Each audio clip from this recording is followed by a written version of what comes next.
Mukunda jewellers మొట్టమొదటి factory outlet లో long హారాల పండుగ. ఈ ఆఫర్ నవంబర్ 8 నుండి 16 వరకు.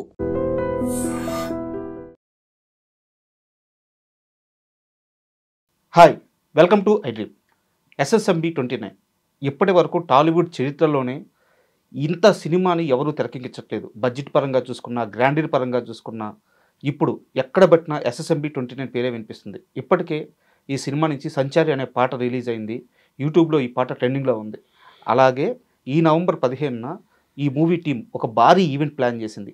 మరి ఈ ఈవెంట్ దేనికి అండ్ ఇక్కడ ఏం అనౌన్స్ చేయబోతున్నారు, ఇలాంటి అన్ని విషయాలను భరద్వాజ్ గారిని అడిగి తెలుసుకుందాం. హాయ్ సార్, నమస్తే. నమస్తే సార్, SSMB 29 అంటే ప్రమోషన్స్ స్టార్ట్ అయినాయని చెప్పుకోవచ్చు. ఇప్పటికే సాంగ్ రిలీజ్ చేశారు, త్వరలో ఒక ఈవెంట్ ఉంది. అసలు ఏంది ఈ ఈవెంట్ ప్లాన్, ఏం చేస్తున్నారు? అంటే టైటిల్ అనౌన్స్ చేస్తారు అనేది వినిపిస్తున్న మాట.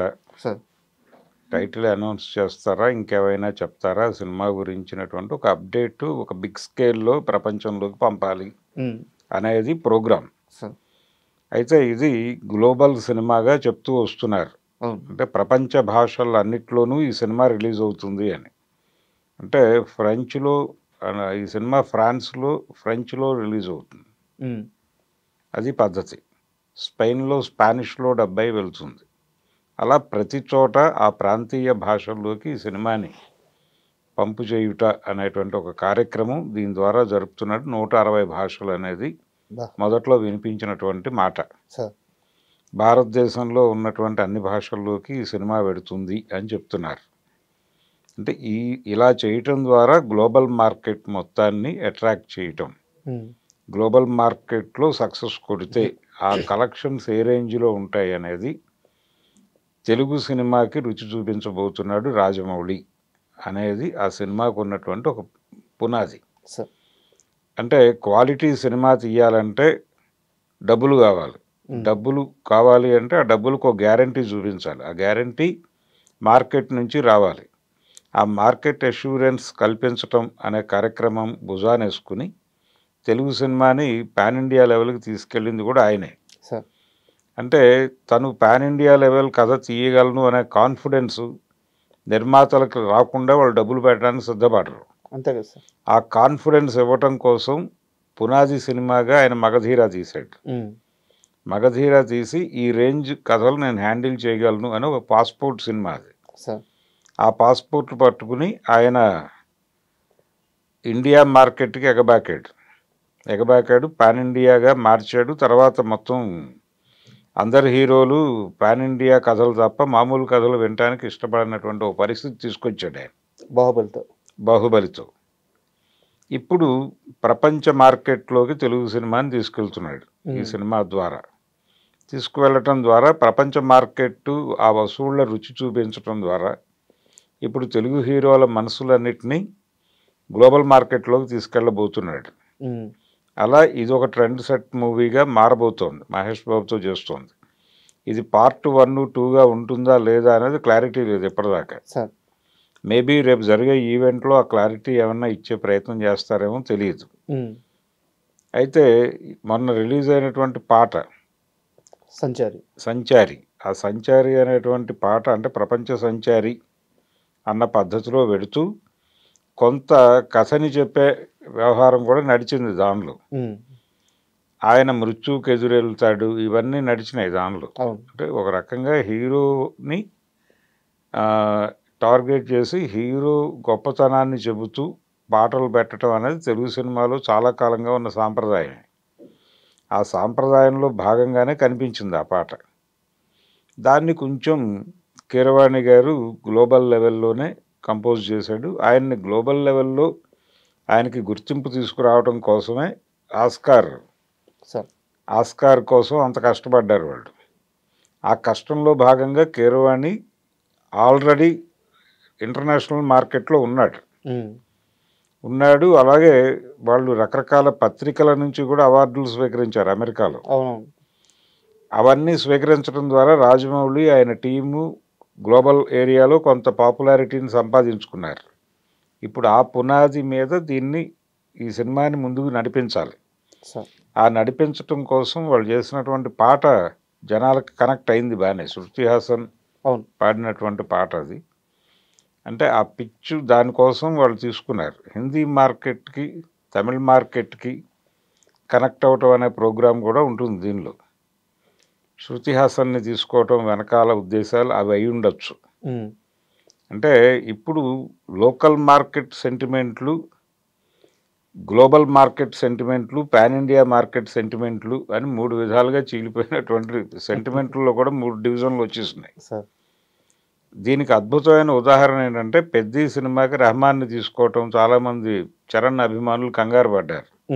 ఆయనకు తెలుగులో స్ట్రైట్ సక్సెస్ లేవు రెహమాన్కి, ఆయన తీసుకొచ్చారు ఏమిటి. అయితే ఆ cinema pan India cinema, global cinema.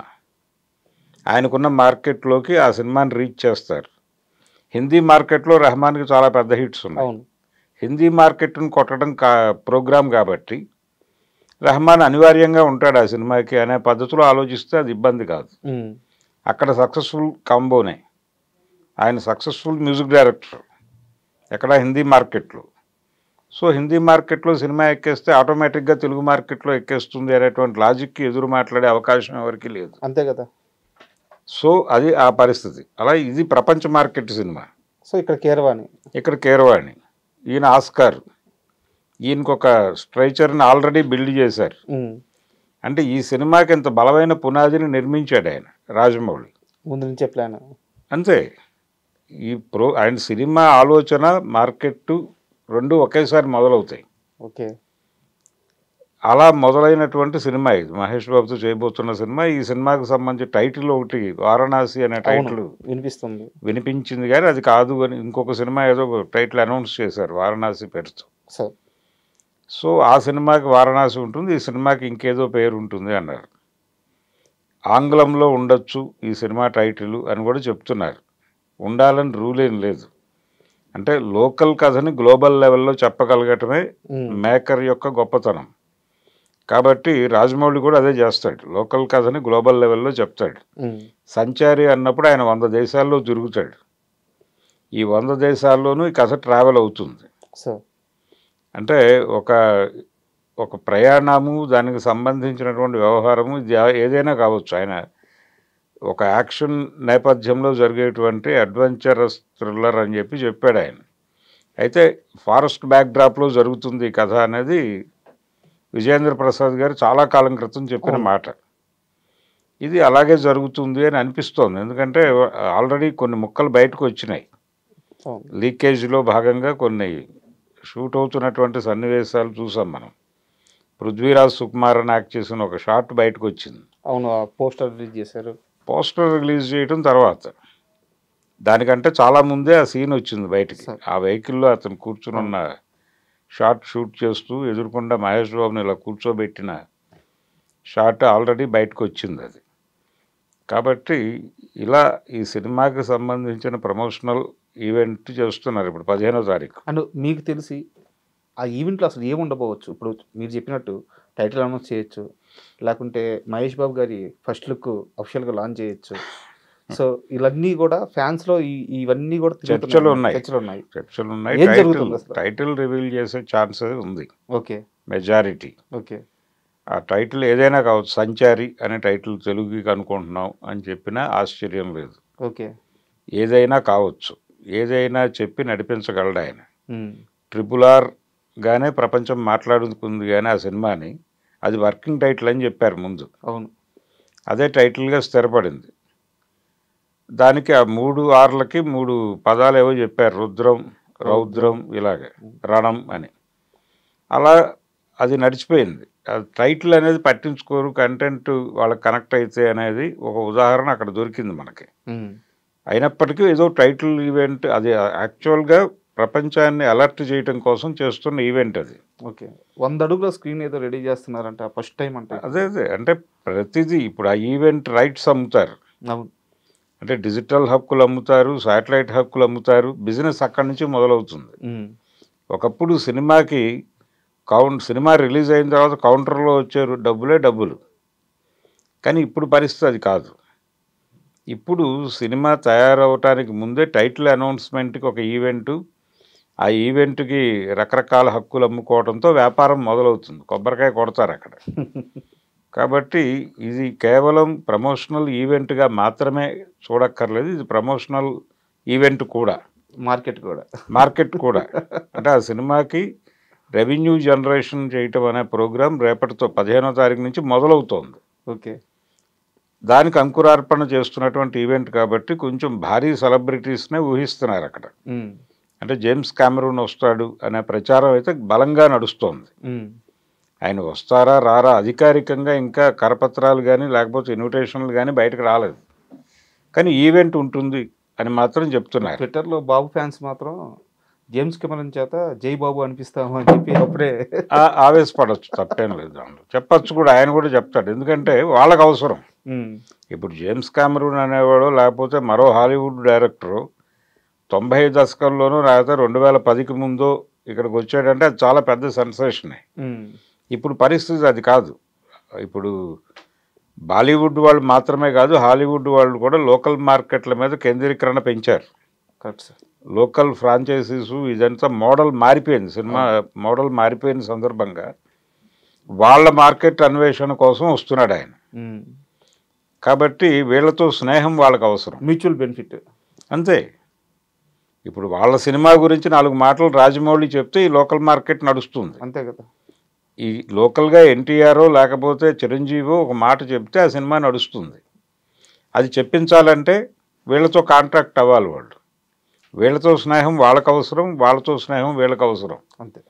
రేపు పొద్దున హాలీవుడ్ కూడా లోకల్ మార్కెట్లని కబళించడం కోసం ఈ ఆర్టిస్టులతో ఒక క్యారెక్టర్ చేయించేయచ్చు అక్కడ. కాబట్టి ఇప్పుడు చాలామంది క్యారెక్టర్ ఆర్టిస్టులకి హాలీవుడ్ అవకాశాలు వచ్చే అవకాశాలు కూడా ఉన్నాయి సార్.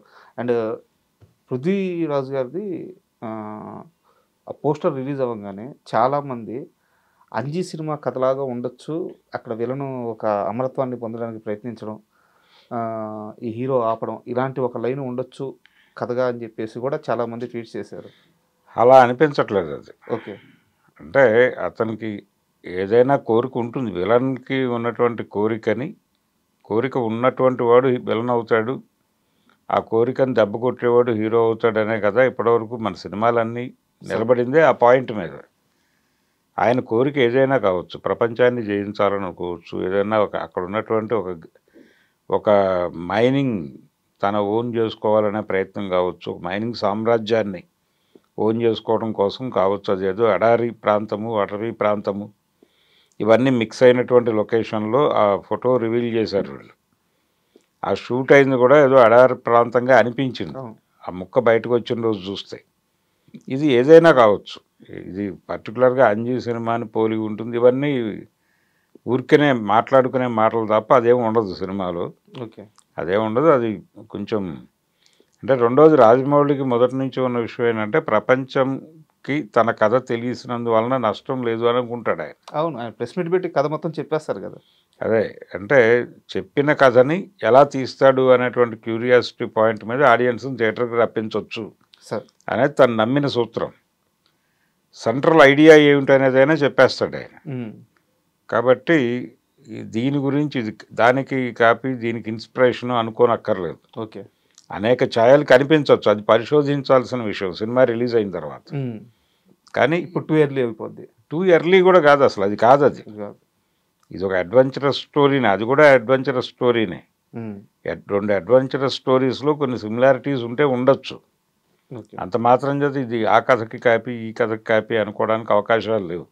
చూద్దాం సార్. మరి అంటే ఫస్ట్ టైం ఒక సినిమా రిలీజ్ అప్పుడు ఎంత బజ్ ఉంటుందో ఒక సినిమా ఈవెంట్కి కూడా అంత బజ్ ఏర్పడి ఉంది. అవును. సో వరల్డ్ వైడ్గా చూద్దాం మరి ఈవెంట్లో ఏం చూపించబోతున్నారు అండ్ ఆ విశేషాలతో మళ్ళీ మరొకసారి మనం ఆ సినిమా పైన ఇంటర్వ్యూ చేద్దాం. తప్పకుండా. Thank you sir. Thank you.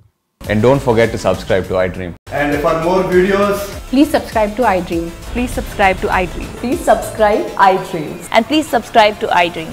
For more videos, subscribe to iDream. please like, share and subscribe to the channel. Congratulations, iDream. Subscribe to iDream. Subscribe to iDream. So subscribe to iDream Media. iDream team andarki huge congratulations. Please subscribe iDream Media. Please subscribe to iDream. Subscribe iDream. Please subscribe to iDream. iDream అంటే నా కళల ఛానల్ను subscribe చేసుకున్న నోరు తిరుగుతలేదు, మీరైతే గంట గుర్తు కొట్టండి. For more such videos, please subscribe to iDream.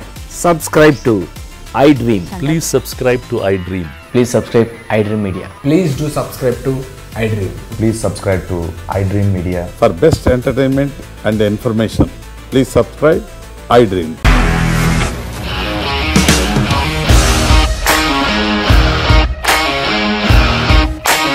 ఇండస్ట్రీలో కమిట్మెంట్ ఇష్యూస్ వస్తే నీకు కూడా వచ్చినట్టు మార్నింగ్ తీసుకెళ్ళాలంటే కొట్టి పడేస్తాడు.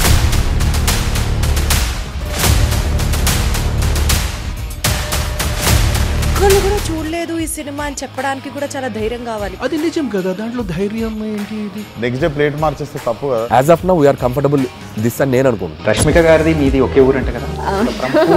నీకు కోపం వచ్చిందంటే బాగా తిట్టేత్తరా? తిట్టేద్దామండి. నిజంగా గేమ్ ని ఎలా చేంజ్ చేయగలిగారు? ఏపీఎస్ఎఫ్సి వాళ్ళకి 6 నెలల్లో నేను 6 లక్షలు కట్టా. బిజినెస్ చేయాలనుకుంటే it is as difficult as riding a tiger.